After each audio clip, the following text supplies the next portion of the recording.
Alors mes chers amis, vous savez sans doute que l'on ne donne pas du tout le même traitement à tous les malades. Et heureusement d'ailleurs. Eh bien, il faut savoir que ce principe-là est une grande leçon dans notre vie.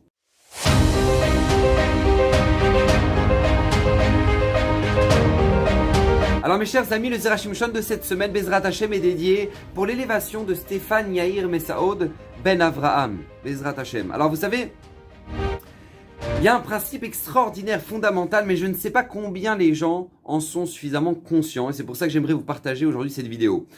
Parce que, vous savez, la Torah nous dit, par exemple, lorsqu'un juif veut offrir un korban à Kadosh Baruch Hu, d'accord, un sacrifice à Hachem, un sacrifice shlamim, c'est-à-dire un sacrifice qui le lie à Hachem, qui lui crée une proximité avec Hachem. Alors la Torah nous dit comme ça.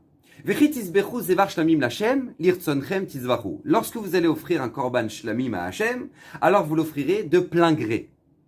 Alors, Rashi, là-dessus, donne une explication. Il dit, ça veut dire quoi de plein gré? Parce qu'en général, oui, c'est quand tu offres un korban, en général, c'est parce que tu as voulu l'offrir. Donc, d'accord? Donc, ça veut dire quoi de plein gré? Alors là, Rashi donne deux explications qui, a priori, n'ont rien à voir l'une avec l'autre. N'ont rien à voir avec l'une avec l'autre. Écoutez bien ce que nous dit Rashi. Rashi, première explication, il nous dit, lorsque tu vas offrir un korban, eh ben, tu sais quoi, tu dois l'offrir en disant, j'espère que je vais faire plaisir à Kadosh Baruch Hu, et qu'à travers ça, je vais me lier à lui, et vraiment une kavana entièrement, ce qu'on appelle l'ishma, pur, pour se lier avec Hachem et lui donner beaucoup de nachat, beaucoup de satisfaction. Première explication. Deuxième explication, nous dit Rashi, c'est que quand tu penses à faire la shrita du korban, pense que tu es en train de faire la shrita d'un korban shlamim. Ne pense pas à ta belle-mère. D'accord? C'est-à-dire, ne pense pas à quelque chose qui n'a rien à voir avec le korban. Quand tu fais la shrita, leshem mitzvat korban shlamim. Voilà, c'est ce qu'on attend de toi. Et là, les commentateurs disent, mais je crois pas, ça n'a rien à voir, c'est deux niveaux complètement différents. Le premier, c'est, on te demande d'avoir la kavana, de donner du nachat à Hachem, de la satisfaction à Kadosh Baruch Hu. Et d'un autre côté, on te dit, tu sais quoi, quand tu fais quelque chose, fais-le bien et pense à ce que tu es en train de faire. Et là, on apprend un principe fondamental. C'est que Hachem n'attend pas de tous les juifs la même chose. Il y a des juifs auxquels Akadosh Baruch Hu attend de eux qu'ils mettent entièrement leur cœur, leur pensée dans ce qu'ils font, les Shem Shamaïm, et qui sont proches d'Hachem chaque seconde, et il y a des gens à qui tu leur demandes, regarde, tu fais le korban, pense à ce que tu es en train de faire. Voilà, je te demande pas plus que ça, mais pense à ce que tu es en train de faire. Et ça, c'est un principe fondamental. Parce que Hachem, je le répète bien, Hachem n'attend pas de chaque juif la même chose. C'est exactement la même chose, je sais pas moi, dans la lachot de Tfila. Par exemple, t'as un juif qui arrive à la Beit Knesset en tong. Ok, on a le droit de prier en tong. Alors ça dépend. Parce que si c'est un juif qui n'est jamais venu à la synagogue, qu'il vient de découvrir qu'il est juif, ou j'en sais rien, moi, il est très très loin, et il est en train de faire tchouva, et pour lui, bah voilà, il marche en tong, il vient à la Beit Knesset en tong. Pour lui, Akadosh Baruch Hu le serre dans ses bras et dit, Baruch Hashem, ça me fait plaisir que tu sois à la Beit Knesset. Baruch Hashem. Hashem est fier de lui déjà qu'il soit venu. C'est déjà extraordinaire. Mais d'un autre côté, il y en a pour qui ce sera une avéra. Ce sera un péché de prier en tong. Pourquoi? Parce que comment toi, avec ta Torah, avec tes connaissances, avec la lachot que tu as appris, avec tout ce que tu sais, tu viens à un Beit Knesset en tong. Mais tu sais que tu pries au Melech Malchei Amlachim, tu parles à Hachem, à ton patron, tu viendrais pas en tong devant ton patron. Alors pourquoi tu viens devant Hachem en tong? Donc il y en a pour qui ce sera tout à fait permis, entre guillemets, à Kadosh Baruch Hu, c'est déjà extraordinaire pour lui qu'il soit là. Et t'en as un autre de juif pour lequel maintenant ce sera une avéra. Parce qu'Hachem n'attend pas la même chose de tout le monde. Chacun son niveau. Il y a des gens qui, par exemple, ils vont venir à la Beit Knesset, ce qu'on attend de eux, c'est qu'ils regardent pas leur téléphone pendant la tfila. Déjà, t'as pas regardé ton téléphone, bah déjà, Baruch Hashem kol hakavod. Mais il y en a pour qui maintenant, ce qu'Hachem il attend d'eux, c'est de se concentrer et d'avoir des kavanot, et parce que leur tfila, elle fait tenir le monde. On sait pas. Chacun son niveau. Mais Akadosh Baruch Hu n'attend pas la même chose de chaque juif. Et ça, c'est fondamental. C'est une histoire absolument magnifique. Je me souviens plus de quel rave ça vient, mais en tout cas, il y avait une fois un grand décret terrible dans une ville juive. Et le Rav avait entendu cette nouvelle-là et a demandé à tout le village, toute la ville, de venir prier, de faire des slichot, et de faire tchouva, et de jeûner. Pourquoi? Pour que le décret puisse s'enlever. Bon. Donc tous les juifs étaient là, ils étaient tous venus à la Beit Knesset, et puis ils ont prié toute la journée, et puis dans la nuit qui suivait le jeûne, justement, on annonce au Rav en rêve que le décret a été annulé par le mérite d'un enfant. Par le mérite d'un enfant qui était à la Beit Knesset lui aussi et qui priait. Cet enfant-là, il avait 5 ans. Et il est venu à la Beit Knesset, Il a dit, Akadosh Baruch Hu, regarde, moi prier, je ne sais pas prier. Faire des Teilim, faire des Slichot, je ne sais pas les lire. Mais Hachem, il y a une chose que je sais faire, c'est réciter l'Aleph Bet.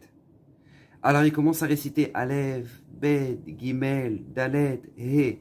Et là, une fois qu'il finit tout l'alphabet, il dit à Kadosh Baruch Hu, voilà, je connais les lettres. Maintenant, fais de mes lettres des tfilotes. Fais de mes lettres des tfilotes et enlève le décret. Par le mérite de cet enfant-là, le décret il a été enlevé. Parce qu'Akadosh Baruch Hu, qu'est-ce qu'il attendait de cet enfant? Pas plus que ça. Maintenant, tu as un adulte qui sait faire des slichot et qui fait des télim et qui arrive à la Beth Knesset, il dit Aleph, Bet, Gimel, Dalet, He, Vav. Lui, ce sera une avéra.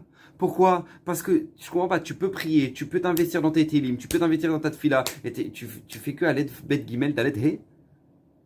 Donc encore une fois, on n'attend pas la même chose de chacun. Et c'est la même chose dans tous les domaines. Dans tous les domaines. Pareil, dans la cache-route, il y a des gens qui disent, ouais, la cache-route, Rav Gobert, ça veut dire quoi? C'est un business, ça veut dire quoi? Il y a des choses cachères, il y a des cachères les méadrines, il y a cachères badat, il y a cachères glad cachères. C'est un business, c'est pas possible. Si c'est cachère, c'est cachère. Eh ben non.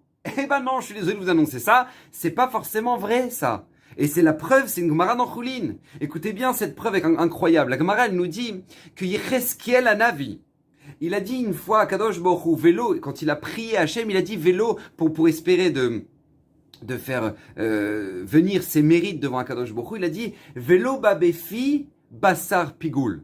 Jamais il est venu dans ma bouche une viande qui est pigoul. Pigoul, c'est quoi? C'est un korban qui a été raté. En gros, d'accord, je ne vais pas rentrer dans le détail, c'est un korban raté.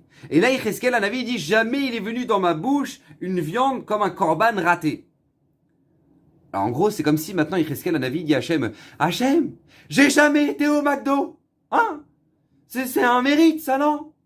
Ça veut dire quoi, ça? Alors Rashi, il explique sur place, ça veut dire quoi? Quelle est son intention ici à Yecheskel, un avis? Il dit Rashi, Yecheskel est en train de nous dire que jamais il a mangé une viande sur laquelle maintenant on a posé la question à un Rav s'il y a un problème de halacha oui ou non. C'est ça sa kavana. C'est-à-dire que Yecheskel, un avis, il est en train de dire au clan d'Israël, il est en train de dire à Hachem, à Kadosh Baruch Hu, il n'est jamais venu dans ma bouche une viande sur laquelle il y a une question de halacha et qui est venue devant un Rav. Nous dit le Saba Mislabotka. Il dit, mais vous vous rendez compte de ce qui est marqué dans cette Gemara? Mais c'est incroyable. Ce que la Gemara est en train de nous dire là, c'est incroyable. C'est-à-dire qu'en fait, Yecheskel, un avis, il est en train de nous annoncer que si jamais maintenant il avait mangé une viande sur lequel maintenant on a posé la question à un Dayan, Rav, est-ce que c'est un problème, ça, oui ou non? Et que le Rav, il aurait dit, non, il n'y a aucun problème, c'est cachère. Et ben, pour Yecheskel, ça aurait été la viande pas cachère. Pigoule. Comment c'est possible? Nous dit le Saba Mislabotka, de là, on apprend que oui. Au niveau de Yecheskel, un avis, oui. Manger de la viande sur laquelle il y a une question qui a été posée à un Rav, eh ben, c'est manger pas cachère.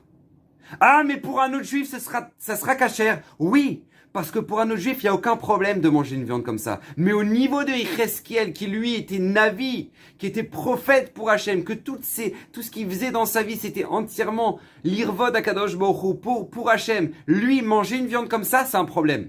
Et c'est même interdit pour lui. Bien que ce soit cachère pour le reste du Ham Israël, pour lui, c'est interdit.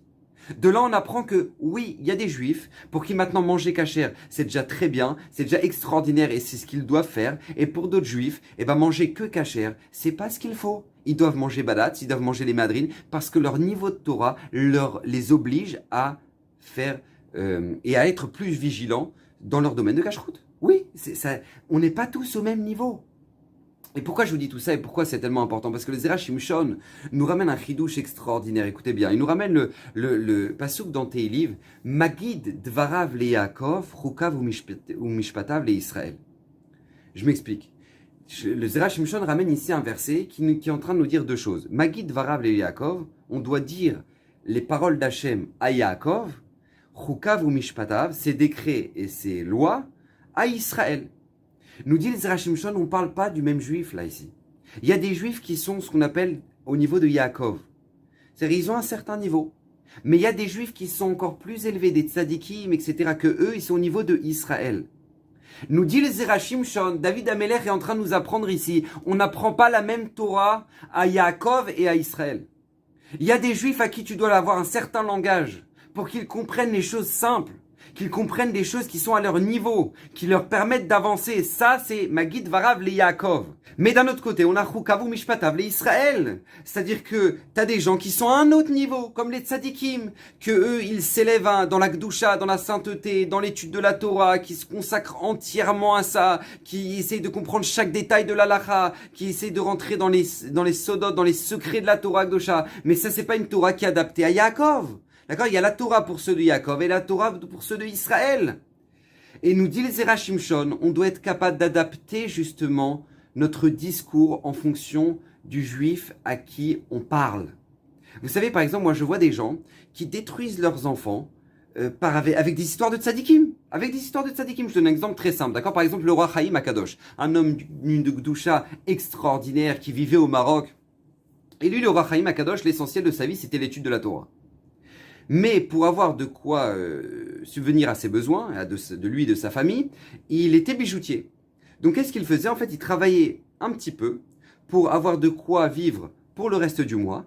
Et ensuite, tout le reste, il étudiait la Torah.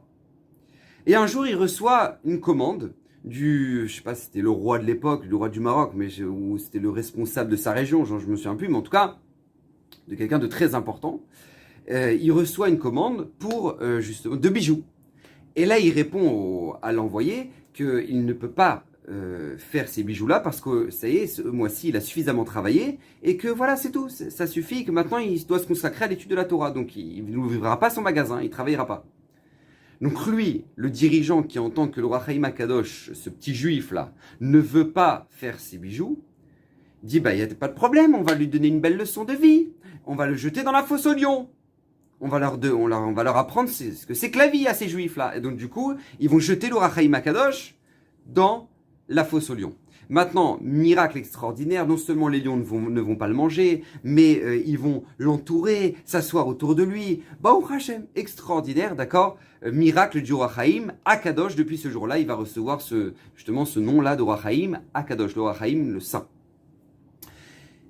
Et maintenant, tu peux raconter cette histoire-là à ton enfant, et puis dire, tu te rends compte, les tzadikim, comment c'est beau, la force des tzadikim, ils sont protégés par des lions, et c'est magnifique, c'est extraordinaire. Mais ce genre d'histoire-là détruit un enfant. Parce que, à partir du moment où maintenant, toi, tu mets le focus sur le fait que, tu vois, il est tellement kadosh, et que lui, il n'est pas mangé par les lions, qu'est-ce que l'enfant, il va comprendre? Bah oui.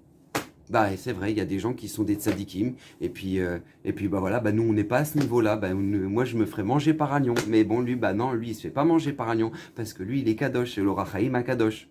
Qu'est-ce qu'il a appris ton enfant de là? Que les tzadikim ils sont kadosh?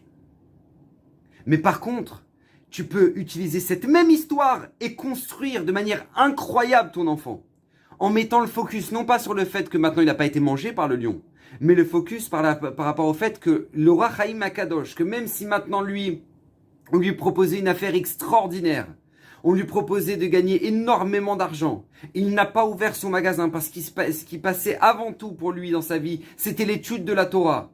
Et c'était ça, qui valait plus que tout l'or et l'argent du monde.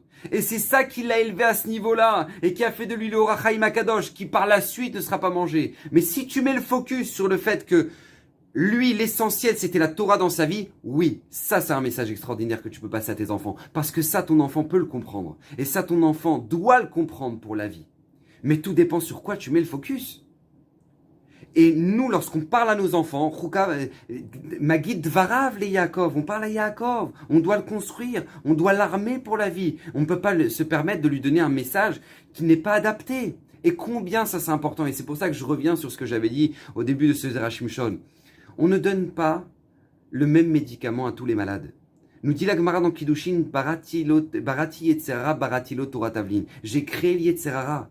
Mais l'antidote au Yetzerara, c'est la Torah. Mais pourquoi la Gemara a besoin de nous faire comprendre que l'antidote au Yetzerara, c'est la Torah? C'est-à-dire, pourquoi on a besoin de comparer la Torah à un médicament? Parce que la Torah, c'est un traitement. Ça nous permet de nous construire, ça nous permet de nous sortir de cette maladie qu'est le Yetzerara. Et comment on fait? C'est s'adapter à chacun, doucement, doucement. On adapte Dvarav le Yaakov et Chukav ou Mishpatav le Israël. Il y a des gens à qui maintenant on leur donne une Torah qui sera simple, qui sera abordable, une Torah qui permet de leur donner de l'énergie, de leur donner de la simcha, leur donner de la force dans tout ce qu'ils font. Et Baruch Hashem, ça les arme pour qu'ils puissent grandir. Et il y en a à côté de ça des tzadikim que eux maintenant pour se construire ils ont besoin d'aller au mikvé et dans la gdoucha et de faire un peu de zohar tous les jours. Mais c'est pas le même niveau. C'est pas le même niveau, mais chacun doit connaître son niveau, chacun doit s'adapter parce que notre Torah a la capacité, Baruch Hashem, d'être divinement parfaite et adaptable à tous les niveaux. Donc on puisse le faire comme il le faut, Bezrat Hashem. Que le Srout du Zera Shimshon vous protège, lui-même qui a promis que tout celui qui l'étudiera régulièrement méritera une multitude de bénédictions, alors que Bezrat Hashem, que toutes ces bénédictions demeurent dans vos maisons, et que ces paroles Bezrat Hashem soient pour l'élévation de l'âme de Stéphane Yair Messaoud Ben Avraham. Amen, Kenny Ratson, Bracha Vatzlacha, à la semaine prochaine.